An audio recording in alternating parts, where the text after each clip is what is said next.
Hola, buen día estudiantes de nuestra materia en línea, Dirección de la Empresa Familiar.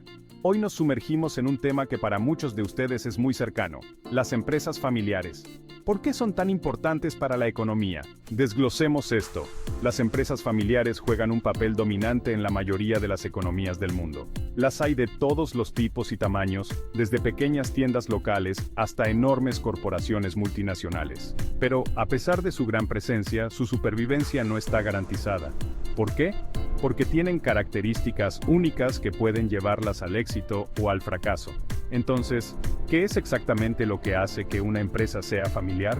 No se trata solo del tamaño o de la calidad de su gestión. Se trata de que la propiedad y el liderazgo estén en manos de uno o más miembros de la familia, con la intención de que siga siendo así. Esto crea una dinámica única donde los lazos familiares, los intereses comerciales y las relaciones personales se entrelazan. Ahora bien, este vínculo entre la propiedad, la familia y la propia empresa puede complicar bastante las cosas.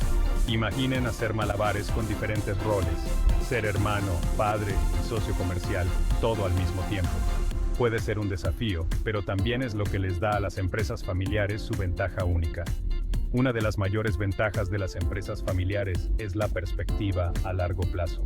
A diferencia de las empresas que cotizan en bolsa, que a menudo se centran en las ganancias a corto plazo para complacer a los accionistas, las empresas familiares tienden a pensar en generaciones, invierten